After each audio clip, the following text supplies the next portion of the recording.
down. They found at the bottom of the depth chart some 5th round dude who was ripping it up. Remember that? A 90-yard run and he got hurt and had to go out of the game or something like that. Yeah. Every day of the week, dude. Give me that 4th round, 5th round dude. Because all you need to do is be able to run the football. You play running back, I'm assuming you know how to do that.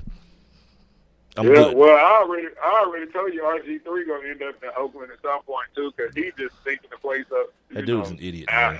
That dude plays football like stupidly.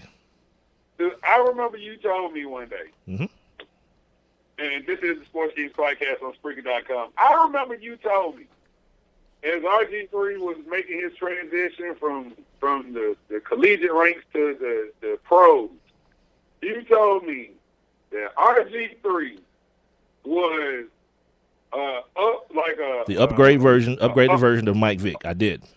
Mike Vick. Right. You were like if Mike Vick was like the 2000 Lambeau, then RG was like the 2011 Lambeau. And he should have been. All the bells and whistles. And he should have been. But he's an idiot.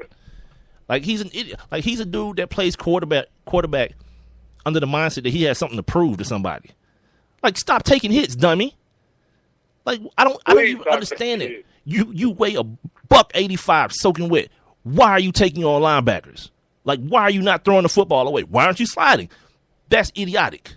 Like it's obvious that you don't want to play quarterback anymore in the NFL. Like you have no desire to continue to play quarterback if you're gonna play it like that.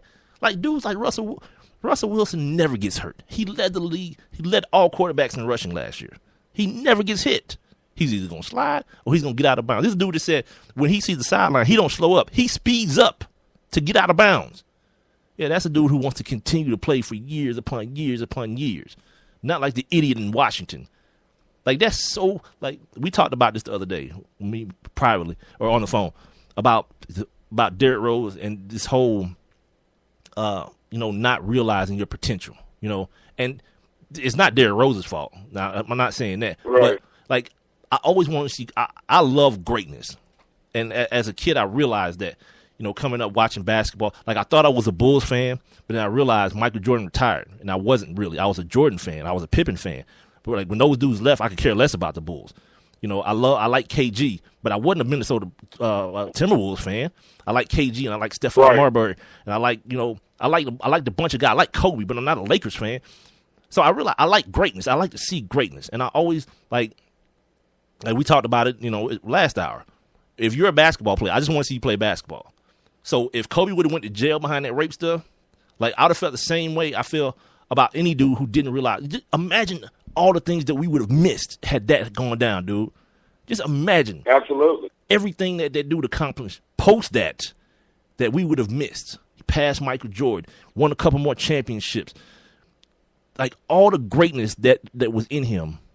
Like I always talk about Mike Tyson getting arrested on that rape charge. Like that's still a hard one for me to swallow. To be honest with you. Well, what you doing up there at 3 o'clock in the morning? What they did, what they did for Mike. I mean, that just threw Mike Tyson's whole career. Like, of course it did. It completely derailed it because you're talking about in the moment where he and Evander Holyfield had already had, the first press conference, promoted, their quote unquote super fight, between. These two greats, and then you have, like I said, all of that go down, and Mike Tyson was never the same. It was just one of those things, man. And people get real irpy when you start talking about rape victims and all this kind of stuff because people want, everyone wants to, be on the side of the victim or the accuser or however you want to label the person. But like, I'm always the guy that's like asking the questions, like, wait, but hold on. You went to Iron Mike Tyson's room at like 2 o'clock in the morning. At what time? Yeah, right. You talking about you was up there to get an autograph for your mom? Like you was gonna see this dude the next day because they had tape of this dude actually at the rehearsals for the pageant. Right. So you was gonna see this dude. Like what's really happening? Like when stuff like that just don't like add up to me. I'm like, come on, man. This seemed like a railroad job from the beginning. Now if something bad happened to that young lady, I'll be the first one to be like, whatever, I apologize. But on some real stuff, I'm always talking about, at some point, people can do things better. You know, like this thing at Duke, this thing that came out today about the kid that got dismissed from the team a couple months ago, and Mike Krzyzewski not obviously, they're reporting that Krzyzewski and some of the basketball people knew about the sexual assault. And I'm just asking myself, like, what the hell's going on with these kids? Like, if you're an athlete, you're at a big time school too. I went to a little school. You're at a big time school. You mean to tell me that's something that you feel like you need to do? Like, you need to like sexually assault broads to get you some? Like, where are we at here? Like, I look at the Vanderbilt thing. Like, that Vanderbilt thing was some sick mess, cause they profiled the whole thing from beginning to end on 2020 a couple weeks ago. Those dudes were so idiotic, and it was good that they were too, because that's the only way they got caught. Because no one knew what happened. This girl was so drunk, cause she didn't even know she was raped. Like, when she saw herself on tape, because these fools, these idiots, these kids feel like they got to tape everything. Like, it didn't happen if I don't record it. It's basically the attitude. Right. Like, it didn't really happen. So now everything's on tape. And the police, the reason they got the tape, or they went to look at the tape, is because one of the doors in the dorm was damaged. So they went to the tape to see, who damaged the door, and realized these dudes are carrying around this limp, dead-looking body of a female in the dorm room. And then, what they end up finding out later was what happened inside the dorm room, because these kids, these idiots, recorded it all, the stuff that they was doing to her. So the first time this chick the first time she knew what happened to her, she saw it on tape. And just to kind of like put a bow on it, where I'm going with this is, like, people feel real like irpy about, mentioning the victim in this. But I tweeted while I was tweeting while I was watching this thing. And so I tweeted out that, I was like, ladies, just because the drinks are free, you don't have to drink all of them. And this chick tweeted me back, like, see, there you go, blaming the victim. I was like, hold on, broad, no one's blaming anybody. That's sound advice for anybody. Like, that's sound advice for me to give to you, Rob. Like, Don't drink all of them, pimp, to the point where you're so incapacitated that you don't even know. The next day, the dude that she was with, he was playing hero to her. Like, yeah, I brought you home and took care of it. She ended up having consensual sex with him the next day, not knowing anything that happened to her the night before. Like, these dudes was putting like bottles up in her and all kind, like the craziest stuff, cuz. And I'm thinking, like, what the hell is wrong with these kids? Like, what goes through your mind that's something to do? This broad is so out of it. She's basically a corpse. She's basically comatose. Yeah, so there's no pleasure in it. Right. Like what's happening? Yeah, right. Yeah, one dude, like the black dude, his mama was one of the, she was an employee of the university. All kinds. It's like so embarrassing, man. Like, and this fool, because he's so smart, like, this stuff you don't do, right? He takes the stand, first of all, which normally doesn't happen in these type of cases. Like, the people, the accused don't take the stand. They just let their lawyers handle it, right? This dude decided he wanted to get on the stand and apologize to the chick. Well, okay. Like, that's something that you do later on, cuz, not in front of the jury, because now you going for real. Like, they taking you to the bottom of the jail and putting you under it, cuz, and that's exactly what happened. Both of them dudes. And it was well deserved. There's no excuse for any of that stuff to be happening. Like, you guys are big time football players in the SEC. Come on. Right. First of all, you shouldn't have to plow no chick with that many drinks. And then it was just bad. It was just bad all the way around, cuz. And I don't know how I got off on that tangent, but it was just terrible. Oh, I know what I was saying, because people feel like you can't say anything. Like when Serena Williams was talking about that girl, same situation, incapacitated, young girl. She was from Pittsburgh, but she was like 14 or 15. She was in Ohio partying, and these same thing, these dumb kids put the joint. I remember that. Right. Yeah. And Serena was like, hold on. Where her parents at? She's in another state and that drunk. And everyone wanted to blow up. Like, oh, you can't blame her. Wait, hold on.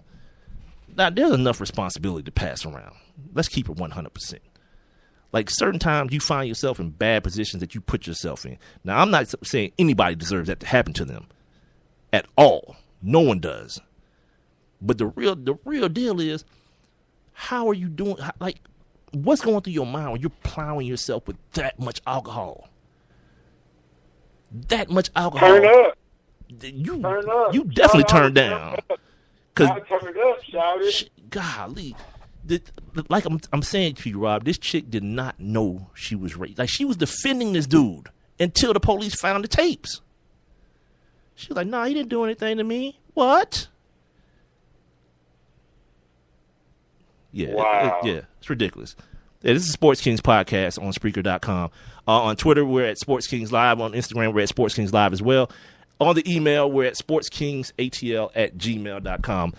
Moving right along, man. I was talking about like a PSA right there. Yeah, it's just don't get too drunk. Stuff that don't drink out there. It's just stuff that bothers me, man. Just like the older I get, man, the more appreciative I get for like the way people treat one another.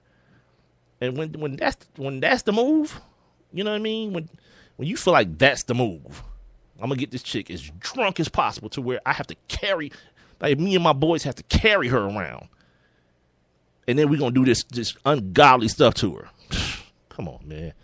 Everything that happened to them dudes, they deserve it. And when they get to the pokey and the booty man, the booty warrior get a hold of them, yeah, good. Good. You deserve every bit of it. Hey, because the booty warrior is lurking. Right. Never heard no. No one has ever told the booty warrior no. So, yeah, get you some of that, Playboy. Hey, yeah. Man, it's either going to have it two ways.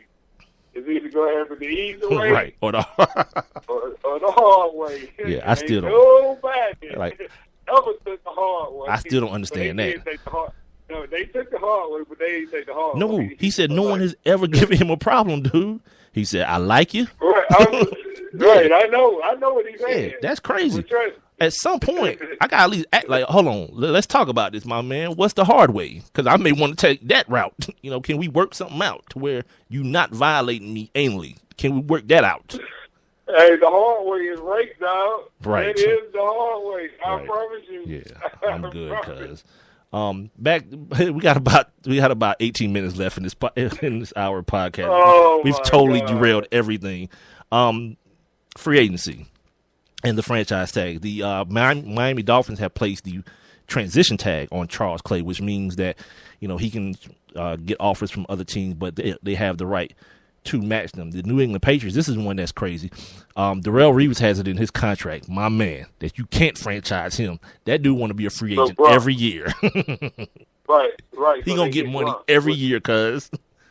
So they couldn't franchise him, but McCourty, the safety, everyone thought they would slap him with the franchise tag at about $9 million, but they decided to go with Steven Gostkowski, the kicker, and franchise him, which a lot of people think means that they're already it was something. The kicker, Gostkowski. Mm-hmm. Oh, right. Boy, I need.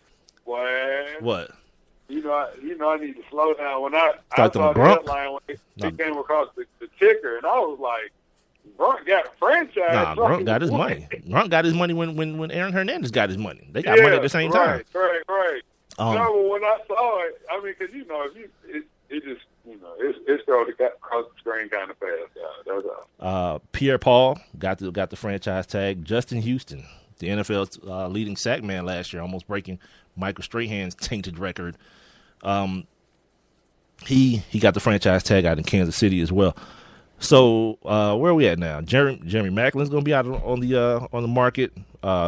Jerry Hughes, he didn't get the franchise. The defensive lineman up in Buffalo, the guy who plays opposite Mario Williams. You got Jordan Cameron. There's a lot of tight end. Like, for as weak as this tight end class is, as far as the draft is concerned, the free agent tight ends. I don't know, man. Down here in Atlanta, I don't know if they got money for these dudes, but I don't know. This Jordan Cameron thing looks interesting. Like, I mean, Matt Ryan had his best years when he had a good tight end, right? It's the easiest, shortest throw for a quarterback. It's always going to be a mismatch. If you got a good one, you know, he's going to be too fast and too athletic for linebackers, and he's going to be too big and too strong for corners and safeties. Okay, wait. Explain something to me. Mm-hmm. Explain something to me. All right, so what is this new system? What that the Falcons are incorporating? Why they feel like they could get rid of Harry Douglas because they really don't need a number 3, and what Devin Heston's go see